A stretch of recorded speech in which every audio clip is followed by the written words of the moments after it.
Hello friends, मैं विशाल कुमार आप लोगों का स्वागत करता हूँ। देखेंगे पूर्णिया यूनिवर्सिटी का गेस क्वेश्चन आप कैसे करेंगे अदर सब्जेक्ट का। यहाँ पर हम जियोग्राफी ऑनर्स के एग्जाम्पल से आपको बताएंगे। तो जियोग्राफी ऑनर्स में कौन कौन क्वेश्चन आपको करना है, तो वो आपको क्वेश्चन छांटने के लिए 2022 के क्वेश्चन या 2022 के सिमिलर क्वेश्चन जो पूछा गया उस क्वेश्चन को छांट दीजिए। तो उस क्वेश्चन को छांटने के बाद जो बहुत ही इंपॉर्टेंट क्वेश्चन मुझे लगा है उसको आप टिक कर लीजिए। तो जो इम्पोर्टेंट क्वेश्चन मुझे लगा तो वो आपको टिक करवा रहे हैं। तो आप भी अपना जियोग्राफी ऑनर्स पेपर 1 का आप निकाल लीजिए और इसमें जो जो यहाँ पर बताते हैं उसमें टिक लगा लीजिए। तो जो क्वेश्चन बताते हैं उसको टिक लगा लीजिए। तो आप भी टिक लगाइए मेरे साथ। तो ये सेक्शन ए में आपको करना है ये क्वेश्चन।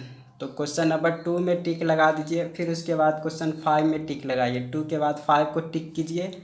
उसके बाद 7 क्वेश्चन इंपॉर्टेंट है। 7 क्वेश्चन के बाद 8 क्वेश्चन इंपॉर्टेंट है। 8 क्वेश्चन के बाद आपका 10 क्वेश्चन इंपॉर्टेंट है। तो 10 तक में इतना सारा क्वेश्चन ज़रूरी है जो बहुत ही इंपॉर्टेंट क्वेश्चन है। उसके बाद बताते हैं 10 के बाद कौन कौन इंपॉर्टेंट है। उसके बाद 11, फिर 12 में भी टिक लगा लीजिए। उसके बाद 16, मतलब इतना ही क्वेश्चन इंपॉर्टेंट है जो टिक लगा चुके होंगे आप। दूसरा, पाँचवा, सातवां, आठवां, 10वां, 11वां, 12वां, तो इस तरीके से 12 क्वेश्चन तक आपने टिक लगा लिया होगा। अब सेक्शन बी में जो बता देते हैं कौन कौन टिक लगाना है।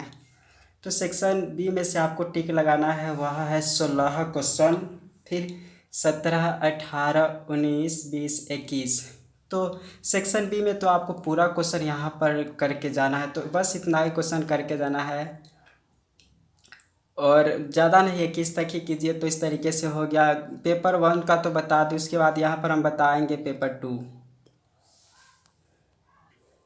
अब पेपर 2 में जो जो इम्पोर्टेंट क्वेश्चन है उसको भी आप टिक लगा लीजिए। तो यहाँ पर हम टिक लगवाते हैं 4 से लेकर 9 तक जितना भी सारा क्वेश्चन है सभी को आप टिक कर लीजिए। तो 4 से लेकर 9 तक कर देते हैं। 4, 5, 6, 7, 8, 9, तो ये क्वेश्चन आप टिक कर लिए होंगे। उसके बाद क्वेश्चन है 12, 13, 14, 15, 16। उसके बाद 12 से लेकर, तो इस तरीके से 16 तक क्वेश्चन है। बस इतना ही सारा क्वेश्चन है 12 से लेकर 16 तक। तो टिक कर लीजिए आप भी। 12, फिर उसके बाद 13, 14, 15, 16।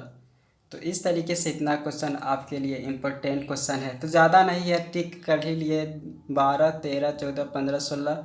तो इस तरीके से लगभग जो भी है 12, 13 क्वेश्चन आपको बताए हैं तो वही क्वेश्चन कर लीजिए। तो इस तरीके से ये हो गया। ये क्वेश्चन उतना इम्पोर्टेंट नहीं है, अगर आएगा भी तो आप आसानी से लिख देंगे। तो हमने जो बता दिया उसको आप टिक लगा लेंगे।